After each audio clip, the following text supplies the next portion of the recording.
Mao ni mga kasagaran jud mga pangutana kung mag-apply sa South Korea. Basic ni siya nga pangutana pero mao jud ni ang kasagaran. Pwede ba ang hanap mata or magamit og eyeglass? Pwede ba na ay tattoo? Pwede ba ang daot og lupon mag-apply sa South Korea? Pwede ba ang bayot og tumboy mag-apply sa South Korea? Pwede ba ang walay experience na mag-apply sa South Korea? Pero ayha natin ito bagon kanang naay mga physical appearance sa una nga pwede pa pero karon kay dili na siya pwede na madawat karon sa South Korea. So usub-usub bago ni ilang mga balaod diri. So mas pabor, mas lami ang kausaban kung pabor sa atua. So kani bago nato ni sa tubagon ang question na kanang basic na question ay mag shoutout ta. So shoutout sa ta kay kuan sa atong mga followers diha sa YouTube or at Facebook. Shoutout kay GM Carrion TV. Hello po sir GM Carrion TV. Pa-shoutout call next video mo. Aabangan ko yan call. At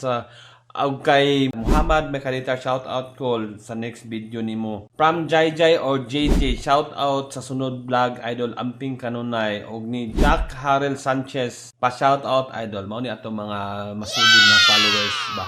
Kung interesado ka mo makahibaw sa mga nagkabaguhan sa mga physical appearance nga di na pwede madawat karong panahon na tiwasan yung mga video kay makakuha po ganig mga pulutan ng aral ba or maka-idea po ka kay basin pohon makauna apply na naka-idea. Mao ni ang tubag sa ang hanap or mata or magamit og eyeglass, pwede ba mag-apply? Yes, ang tubag is yes. Pwede ka mag-apply sa South Korea kung hanap ka og mata or gagamit kag eyeglass. Basta ang importante jud nimo is makapasar ka sa color blind test. Ibutano ko sa screen ang sample sa color blind test. Dili man na mag-matter dire kung hanap kag pananaw or magamit kag eyeglass, basta makakita gyapon ka kay mga Koreano or mga Pilipino. Ako gani magamit ko og eyeglass.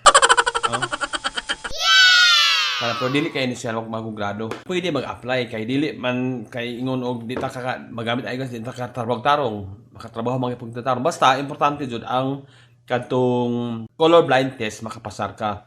Next is ang tattoo kuno pwede ba mag-apply? Yes, pwede mag-apply bisag na puno na kag tattoo diha walay problema basta unsay design pa anang imong tattoo nga imong ganahan ipatato walay problema kay ang South Korea wa na mag-discriminate sa mga imong appearance nga bugoy ka tan-awon tungod kay nakay tattoo. Pero sa una kay bawo sa una bawal kuno siya sa dragon daw nga kanang murag makita jud bitaw nimo dire nga kana kuno sobrang visible na pud kun tayo baka makita kadyo bitaw. Pero wala po na study ko ngano unsay hinungdan murag asa away-away man sa Japan bigo to or Korea ngana. Pero so far na wala na gi-live up na nila nga pwede na ang tattoo. Ay tattoo is an art man among kaabang ang kaabang dire mong tattoo ay magani wala ako magpatato. So okay lang ang tattoo.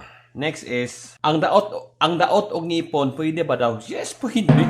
Sa man pinaakay ba di atong trabaho dungon diri di man.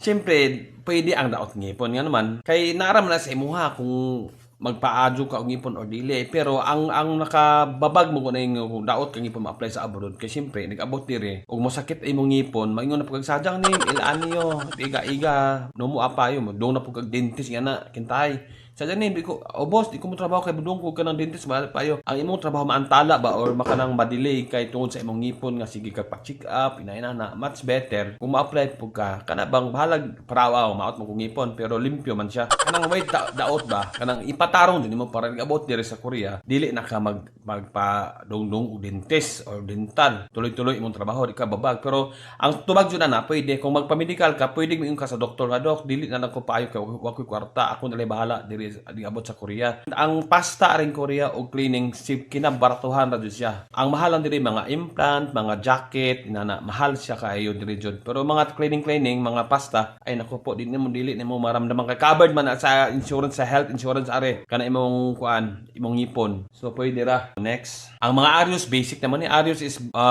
lalaki babae pwede magamit Arius. Ako gani na magani ko kuan ari na buho. Walay problema mga Arius. Basta to matato mga Arius, mga inana walay problema. Dili na siya mag-matter.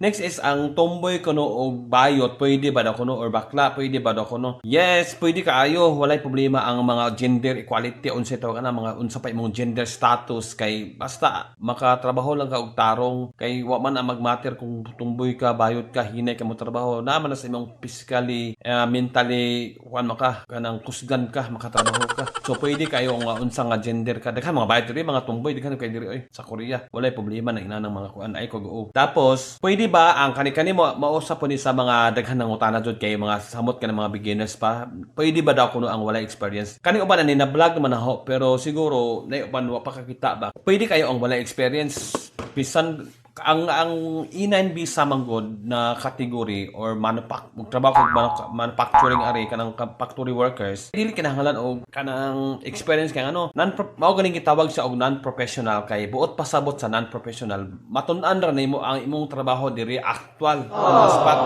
So dili na kinahanglan ka maghuman ka og mga kuan diha mga 4-year course para studyhan nimo ang mga trabaho bisig ganing elementary gani pwede ka mag-apply diri kay dili lagi kinahanglan og experience. Nag-abot nimo diri pohon ikaw ray makuan kanang tudluan ka sa trabaho ang process ingana dali ra kayo trabaho tun-an diri oy kay mga makina man igo ra ka mag-operate or mag-unsa or basta dali ra jud kaadto ang trabaho diri tun-an 1 to 2 days kuha na nimo na kani nga physical appearances nga sa una pwede pa siya pero karon kay gitanggal na or dili na siya pwede bawal na karon mag-apply. Number 1 is finger amputation or kanang nakay kanang kuan sa tudlo bitaw mga putol or unsa basa finger amputation siya na deficiency na nag-message sa awa na pinakikipakita niya ang kamot kay naputol ba di man ko makatubag ina kay di man ta doktor di man ta hibaw sa sukod na basta consider diya na nakay putol sa kamot so, pwede.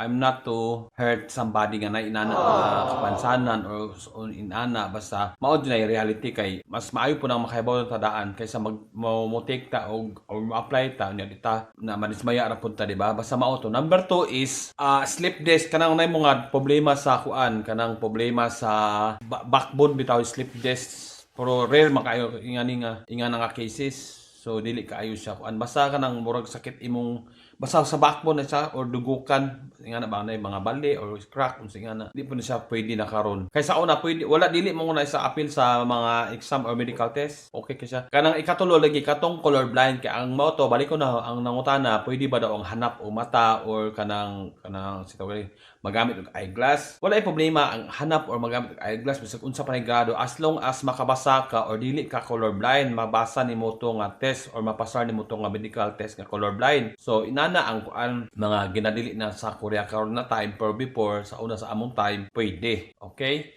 untan gets sa poninjo ang kuan ahong bot ipasabot ang aho rang gusto ko na ipaabot sa inyo hamonggod na makatrabaho po mo og South Korea kay nindot kay dire ni aho rang isingit di ay kay naa nay exam finally naa na jud exam sa mga naghuwat og mga kuan exam registration is on February 12 to 14 so be ready jud guys kay na hapit na jud ang exam mao na jud ang exam so kinahanglan be alert kinahanglan nimo to ipalo tong mga instruction ko unsa to I posted later kay ako na nagisingit ani nga vlog so sa mga ganahan pod makaabantay og mga panghitabo diri sa South Korea nga binisya nga paagi ipalo niyo atong page og i-subscribe ang atong YouTube channel kay mao ni atong gustong buhaton para maipaabot sa mga kababayan nato nga mga Kabisayaan diha sa Mindanao o asa man part sa Pilipinas na gustong magtrabaho diri sa South Korea. So bye bye guys.